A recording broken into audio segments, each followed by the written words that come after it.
Alright, the adventure continues here in Pillars of Eternity. We are in the Woodend Plains, we're on the western side of the map, and we are getting ready to go to the Edelwan Bridge. Whatever that is. Our party is 6 strong now. Ooh, our main keep construction is complete. Too bad we're not going that way.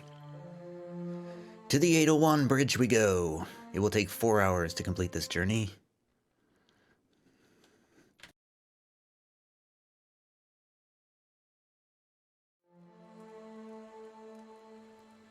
And here we are. It's a big bridge. Oh, there's a plant up here. Of course. Yeah, it looks like there's a little bit of a... Thought there might have been a little bit of a passageway there, but looks like there's nothing to do except go across the bridge. More...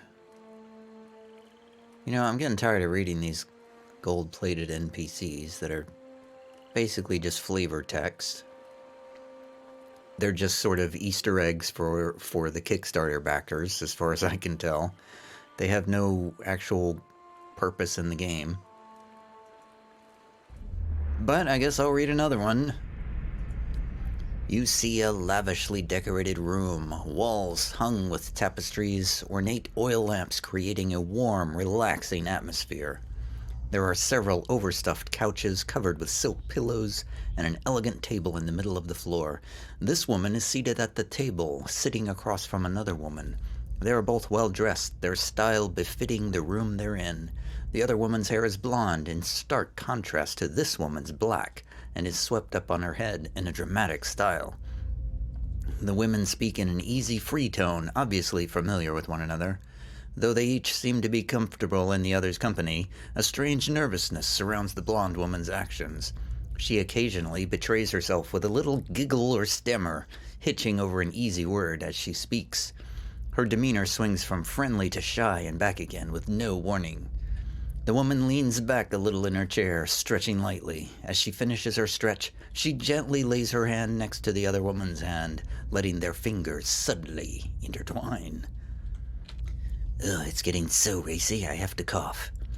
The second woman stops speaking mid-sentence, inhales sharply, and turns red. She does not, however, move her hand. This woman smiles and moves her hand further over the other, holding it. She then stands, moving around the table toward the blonde woman, whose face shows conflicting emotions of terror and lust. She giggles and pulls her hand out from under the other, and brings it to her mouth, the red of her face deepening. This woman stops, looking down at her, eyes sparkling. She reaches out and pulls something from the blonde's hair, letting it fall over her shoulders. Then she leans over, brushing her lips lightly over the blonde woman's cheek, resting her mouth against her ear. As she whispers, her hand moves lithely down the other woman's body to her waist. The blonde shudders and leans into the hand, eyes closing, cheek pressing against the lips, still whispering at her ear. The woman's hand deftly removes a small bag from the other woman's belt and secrets it under her own cloak at the small of her back. Then she gently kisses the other woman's cheek and stands again, the smile never leaving her mouth. I thought she was gonna stab her in the heart or something. Yeah, I don't really get the point of these. They're just sort of like, whatever. They're fairly not very greatly written little short stories. Craddock Bridgman. They're all written in this sort of, high fantasy style that's, sort of overflowing with purple prose, that sort of style. So it's not the greatest writing I've ever read. As you near, you feel a vibrant history. You see a ship being tossed about in a storm-ravaged sea. The swells rise and fall, carrying the ship with them as if it were a toy. This man stands on deck at the helm of the ship, while water whips around him. The crew moves about frantically, trying to keep the chaos under control. He barks orders at them, pointing where to go, and giving each one a task. The men, while still visibly distressed, seem to calm down when they are given their orders. He instructs the helmsman to resume his duties at the wheel, and rushes to the aid of a crewman who is struggling with a rope attached to one of the sails. The ship crests a wave, going almost vertical in one direction, and then immediately again in the other direction. Several of the crew are thrown from their feet, sliding across the deck as the ship is rocked. After the swell passes and the ship returns to a relatively normal orientation, the man quickly scans the deck, counting silently. No one has been lost this time, thankfully. He looks in the direction they're headed, seeing no reprieve from the storm in sight. His jaw squared and his upper lip stiffened. He returns to the helm and takes the wheel again. Okay, so a pirate's talking to a thief. Or, a ship captain is talking to a thief. And we don't know why they're standing here on this bridge, talking to each other. But good job, Kickstarter backers. Let's talk to the commoner. If you need an inn for the night, Goose and Fox has the softest beds and the best ale. Thank you.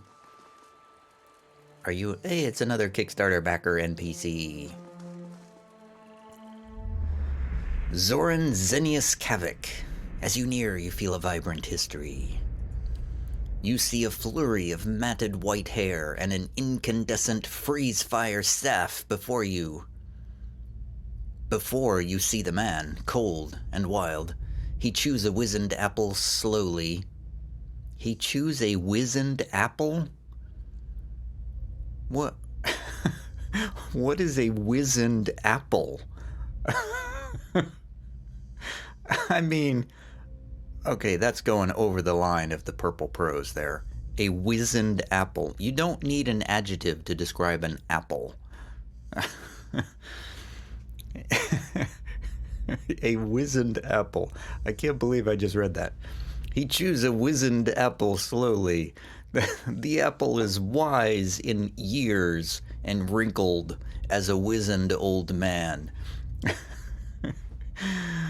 He chews the wise old apple slowly, discharging spell after spell into the jumble of villagers screeching their way towards him. Oh, now it's not funny anymore.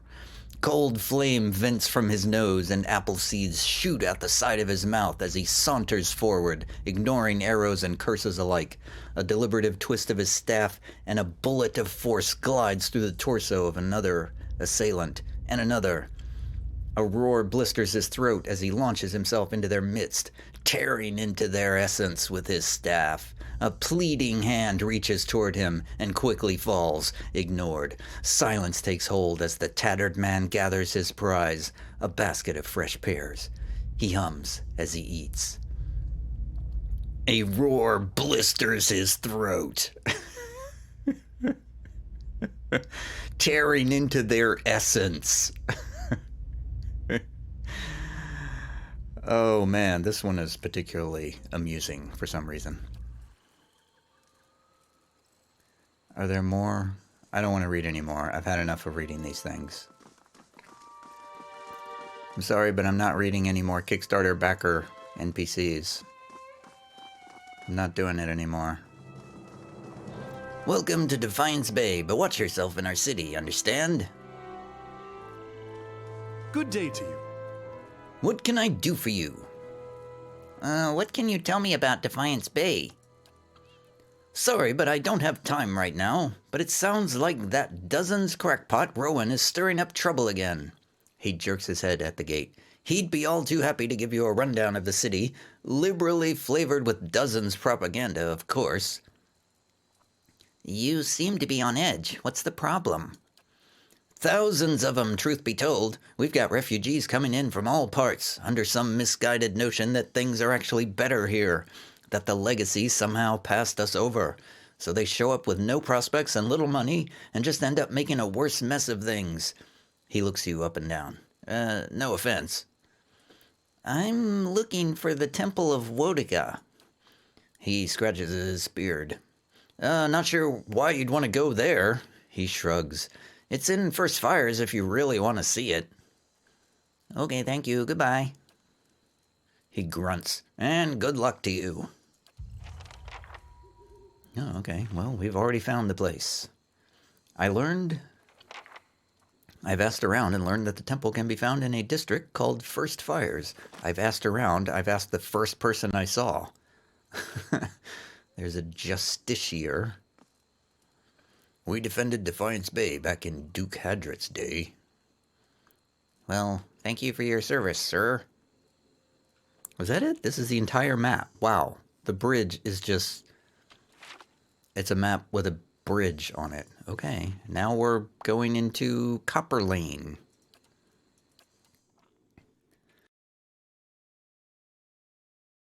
Seems like kind of a pointless map.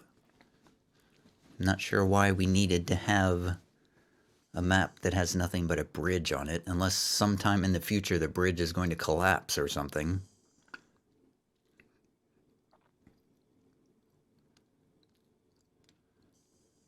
You know, it does seem sort of odd. The city at the heart of the Deerwoods Revolution now seems on the brink of another. Refugees line the streets, homeless and hungry, displaced by White One's legacy, hoping for relief within the city walls, and finding none. Dissidents congregate to protest and to heckle, calling for an end to animancy and the ouster of their duke. The city's militiamen cast fearful looks as they patrol the streets, their hands trembling at the hilts of their weapons. The capital of a country that had not long ago incinerated a god now appears to be a spark away from sharing the deity's fate. Well, this place sounds cheery.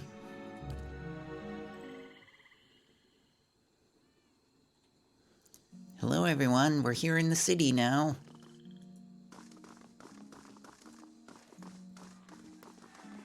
It's Copperlane. We are greeted by a friendly cat. There are no people in the city. The city is empty.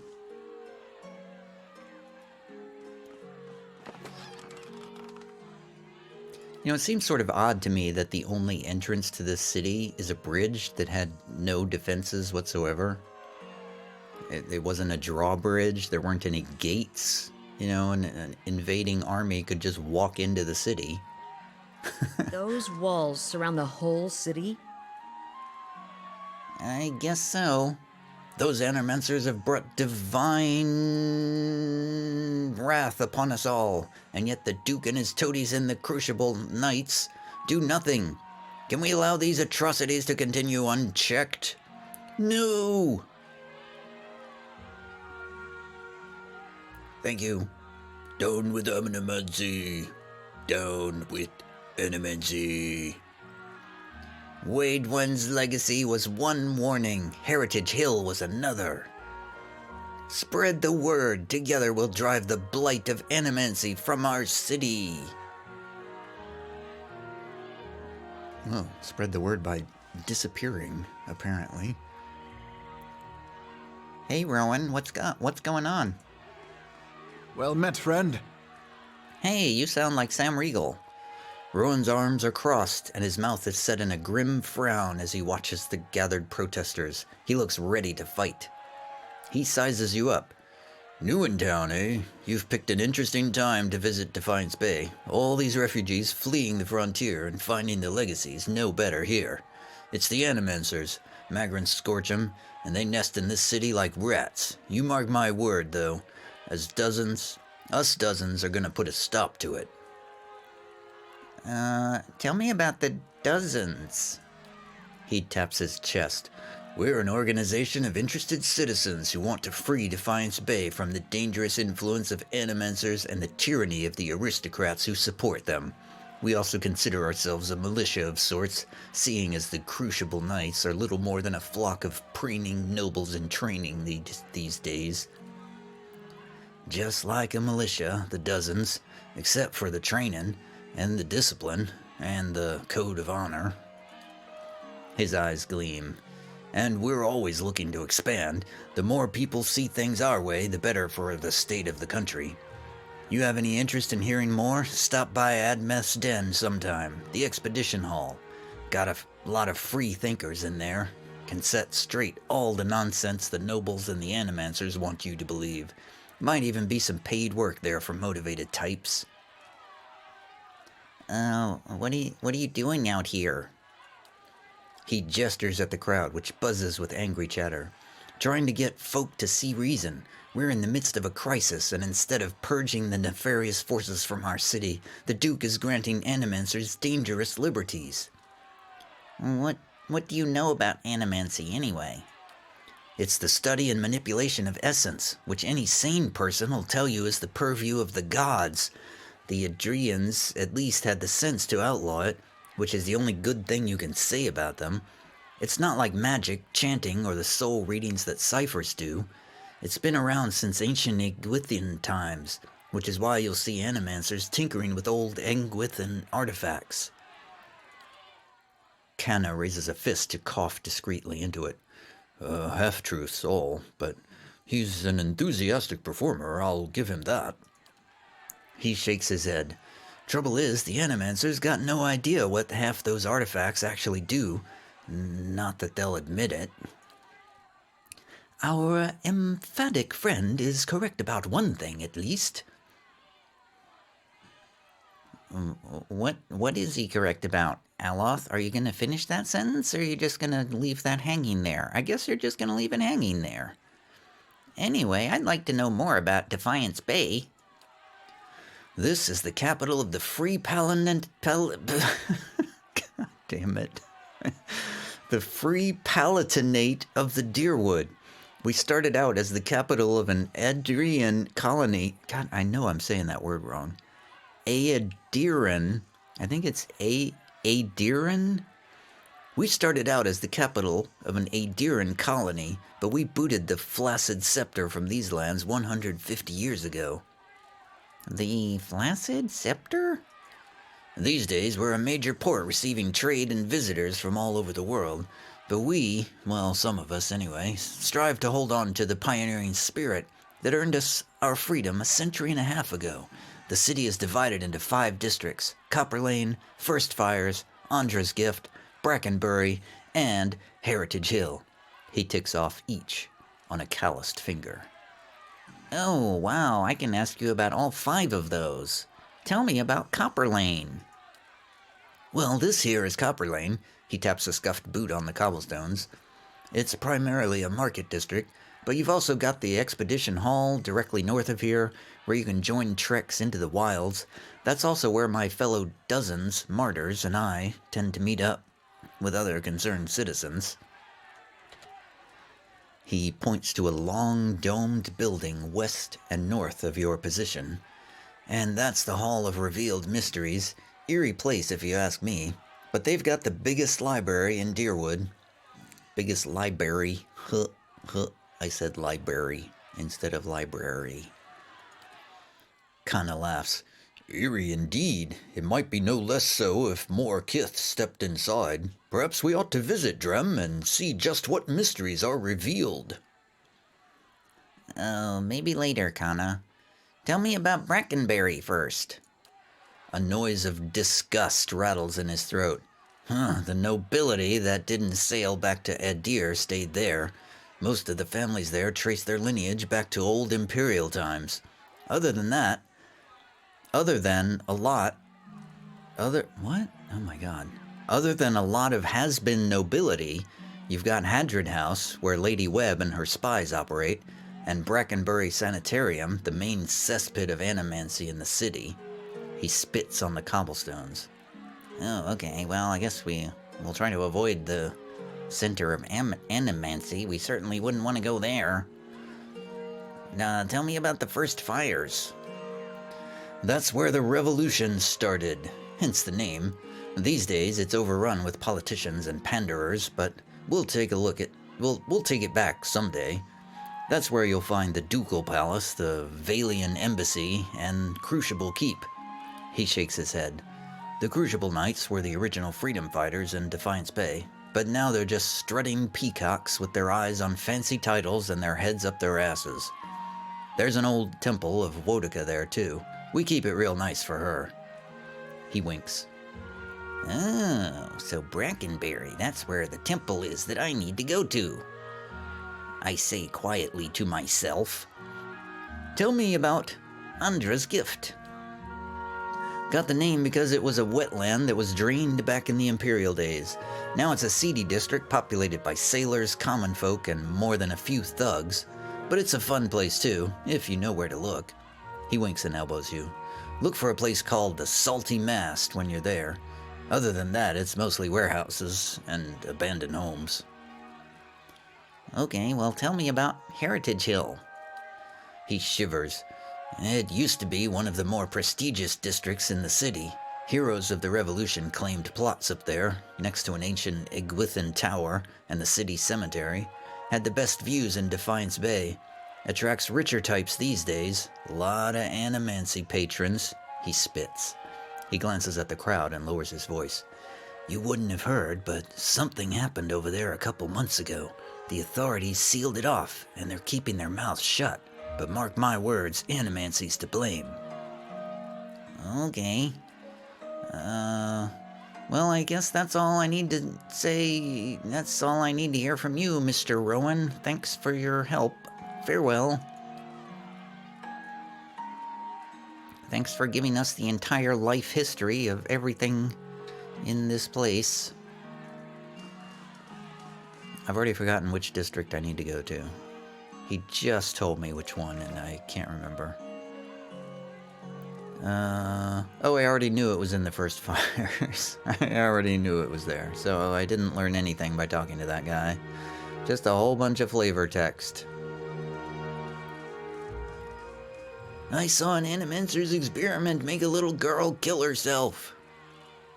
The Duke says he's addressing the animancy problem, but nothing ever changes. Man isn't meant to tinker with souls. I'll bet animancy is to blame for every problem in this city. I saw an animancer's experiment make a little girl kill herself. Just like that other guy. I saw the same thing. We all saw it. Okay. Whatever. Let's see if there's anything over this way. I'm assuming I can go fast around here. I'm in no danger of being attacked at any moment, surely. Oops, can't go that way. I should perhaps do a quick save, just in case I am attacked at any moment.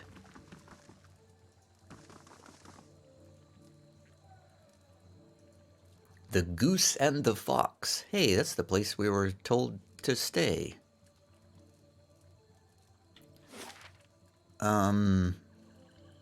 Wow, this place is big. Oh, it's I don't have to, explore the place. It's all there. Oh, I can just go right over to the first fires.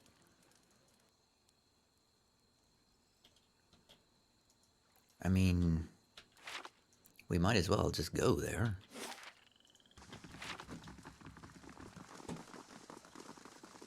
Your time has come, Sigram. Your life is at its end. All right, hang on. Let's find out what's going on here. Your life, it's at its end. Oh, Lafton, she calls to me, the Pallid Knight. It's a play. And you have such poor luck with women as it is. I cannot die yet. My children. What of my children? All right, I've had enough of the play. You were so lovely back then. Sir? Mr. Sir Dalton? What seems to be the trouble? This elderly man paces back and forth, taking short, hobbled steps. His gaze is distant, and beneath it are the dark rings of many restless nights. He appears to be having a conversation with someone who isn't there. And the way you fought, cutting down two at a time. We shared quite a victory, you and I. Excuse me, but who are you talking to? The man looks up at you, startled. Oh my, by the flame. For just a moment I thought I heard her. He puts a hand on his chest, catching his breath. What seems to be troubling you, Sir Mr. Dalton? Just the memories of my youth in the Northwatch Rangers. Trials and adventures from a lifetime ago. He shakes his head. Of late, the memory of lost battles and fallen friends has been especially vivid. Oh, well, tell me about these memories. It's been nearly 60 years. We were known throughout the Deerwood then. We thought we'd adventure together forever, collecting coppers and inspiring the songs. The wrinkles around his eyes deepen. That was until we faced Helig of Thane. He was a wizard whose experiments in necromancy left a trail of bodies, some reanimated, from Solace Vale to Midwood. We tracked him as he fled toward the Valian republics, catching him just west of the Lake of Drowned Tombs. We were fools. Seasoned as we were not prepared for his foul magic. Our numbers were nothing against his power. A wiser man would have ordered a retreat, but not me. By some curse of the gods, I was knocked out, and when I awoke, my rangers, my Raunia, they were all dead. He holds empty air in his arms. Who is Rowena? Rowena? My friend, my comrade in arms, and my love.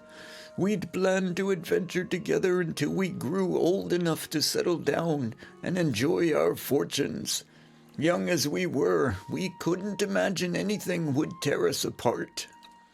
I know this sounds like an old man's madness, but I hear her.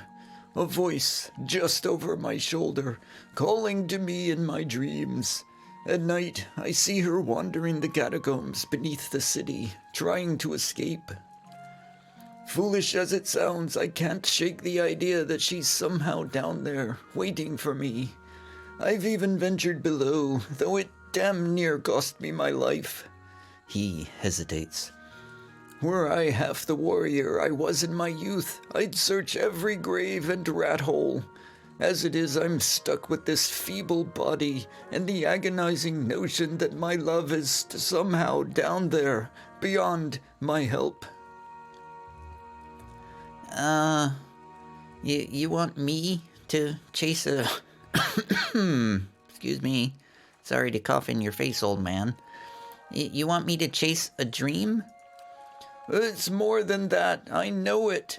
My dreams were never more than faded memories, but this feels as real and as fresh as the conversation we're having now.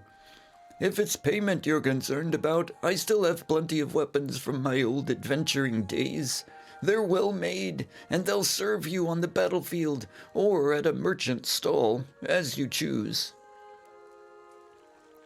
Well, I'll search the catacombs for a sign of this Rowena of yours. Tears spring to the old man's eyes. There's an entrance just southeast of here. Southwest, I mean. I get the directions confused. It's on the other side of the canal. He sniffs and wipes his eyes. You are truly a gift from the gods, little Orland Cipher. If there's anything you can find of her. I trailed off into the distance there and didn't finish my sentence for some reason.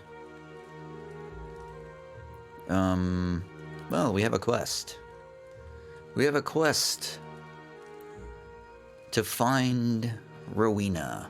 Today I met Dalton, a retired adventurer in Copperlane. He's been hearing the voice of Rowena, his lover and comrade, who died at his side almost 60 years ago. In his dreams, she wanders the catacombs beneath the city. He's asked me to venture down there to search for her. I'll need to find the entrance to the catacombs in the southwest corner of Copperlane if I'm to search for Rowena. Well, that sounds like a fun adventure, where I'll probably get killed.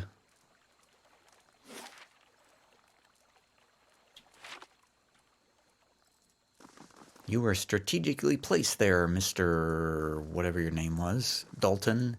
Mr. Dalton, you were right there where I could have seen you walking by. I guess now we'll go on to the temple. The first fires, the center of Defiance Bay.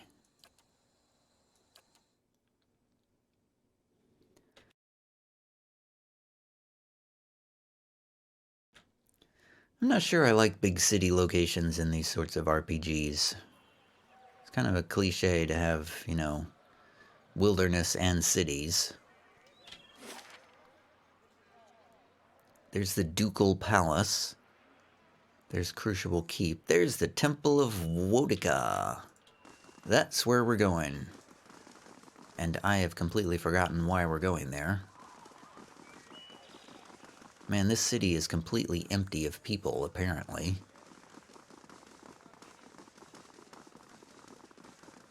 Not too many people around here. Who's this a statue of? It's nobody. It's a statue of nobody.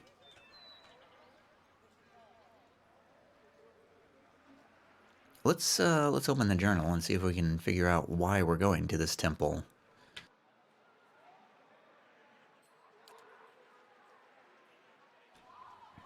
Members of the Leaden Key tend to worship Wodica, and the steward has mentioned that there is a temple dedicated to Wokada, dedicated to Wodica in Defiance Bay. So we are looking for clues to find the Leaden Key. Is this the old church you were looking for? It is, actually. Good eye.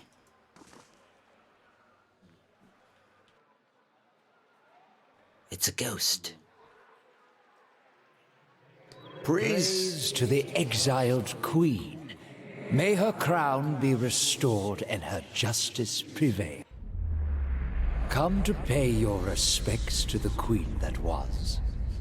A ghost hovers in the middle of the ruin, reciting blessings and prayers. Even as the spirit's form shifts and swirls, it retains the face of an elderly man and robes that mark wealth and status.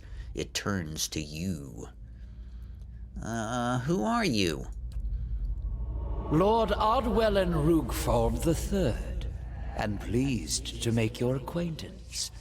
I came to the Deerwood on one of the first ships from Adia, and unlike the yokels and hut dwellers around here, I still keep to the old ways.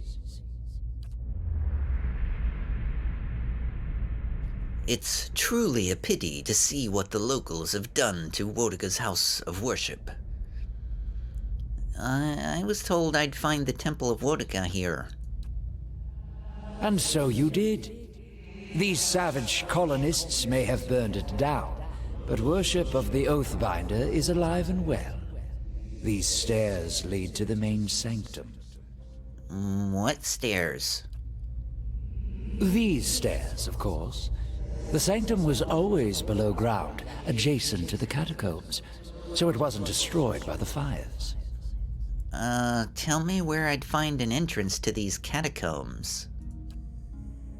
There are various entrances throughout Defiance Bay, but I dare say the easiest to reach is in Copperlane. I haven't been to that part of town in ages, but as I recall, it's somewhere near the southern gate. What exactly are you doing walking around here and chanting and stuff? Worshipping Wodica, the exiled queen and oathbinder. I come every day to offer my devotion.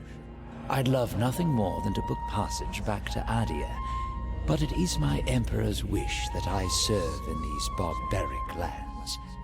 And so I do. I'd like to know more about Wodica. A queen among the gods. She oversees laws and oaths. Everything has a rightful place, and Wodica watches over them all. Of course, not everyone accepts this. Even among the other gods, her authority is questioned. But Wodica is also goddess of memory and vengeance, and she remembers. She'll remember every slight and trespass when she reclaims her throne. You know that you're a ghost, right? I beg your pardon? Is this some sort of joke where you come from? I'm serious. Just look at yourself. A madhouse. That's what this town really needs.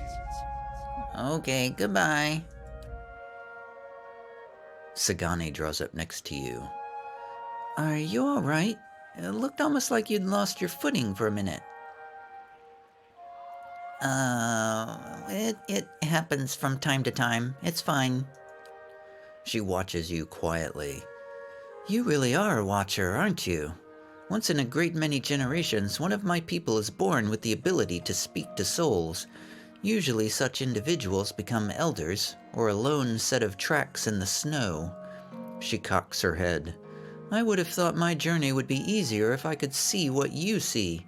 But looking at you, I'm not so sure. Neither am I.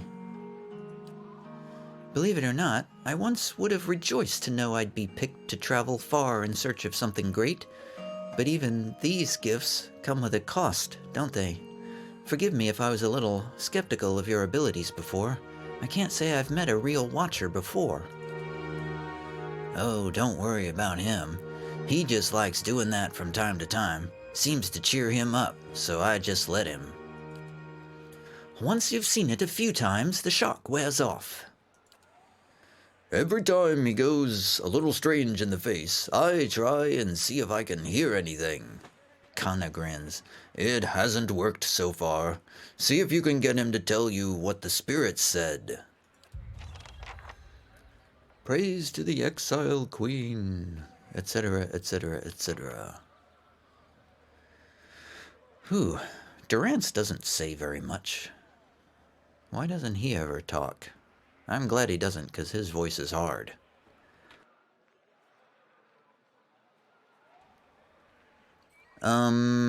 Well, okay. So apparently we need to go into the catacombs. That's what I heard. Oh, the ghost is still there. Weeds grow thick and full, untroubled by the passage of kith. So there's no entryway here. It's truly a pity to see what the locals have done to Wodika's house of worship.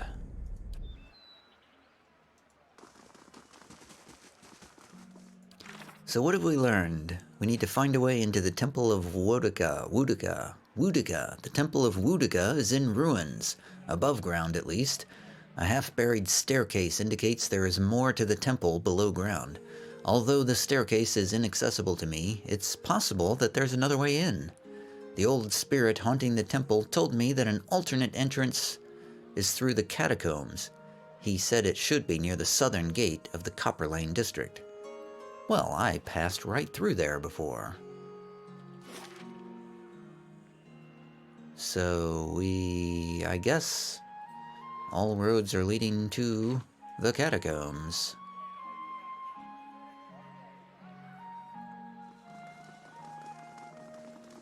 Let's go to the catacombs, guys. Follow me.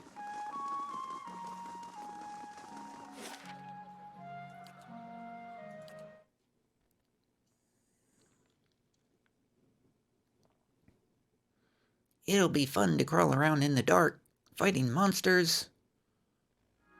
Scary, scary monsters. Adair, you have said you fought in the Saints' War, but for which side? The one that blew up my god. I didn't mean anything by it. I imagine a man with a head made of fire and light could be very convincing. Funny thing about Dear Woodens. With all that fire and light, they just treated him like another authority figure. Hey, the party is bonding. I feel like that's the first time they've talked to each other. Maybe I imagined that. Near the southern... Oh, there's the catacombs. They said near the southern gate. Oh, so that would have taken us past the old man who wanted us to go into the catacombs. So there would have been no way to miss that quest.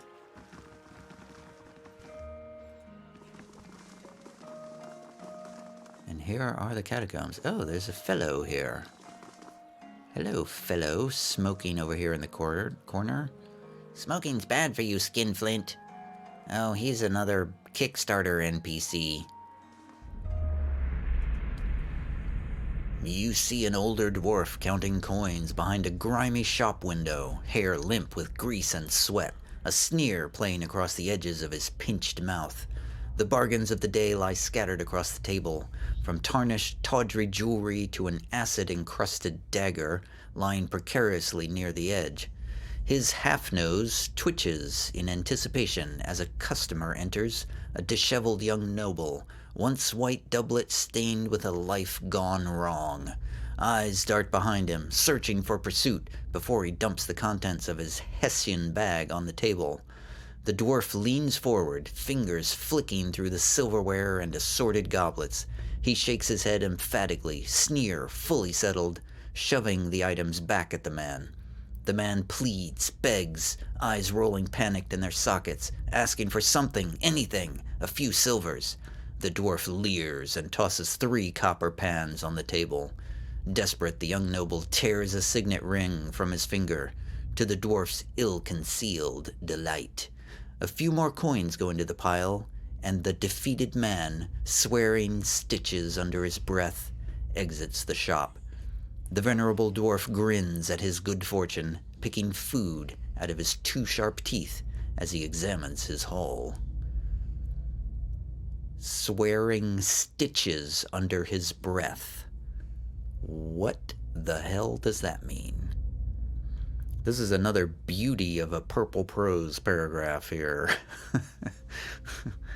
This is like, 50 comma separated clauses in every sentence. The man pleads, begs, eyes rolling panicked, asking for something, anything, a few silvers. So many commas in that sentence. The dwarf leans forward, fingers flicking through the silverware. Eyes dart behind him, searching for a pursuit. That's sort of this pattern of, clause and then verbing the something, verbing the something, verbing the something, shoving the items back into the rolling panicked and asking for something, blah, blah, blah, verbing the something, verbing. All over the place. This dwarf is verbing all over the place. All right. We're going to stop here, and I guess next time we'll head into the catacombs and see how fast we can get killed. See you later.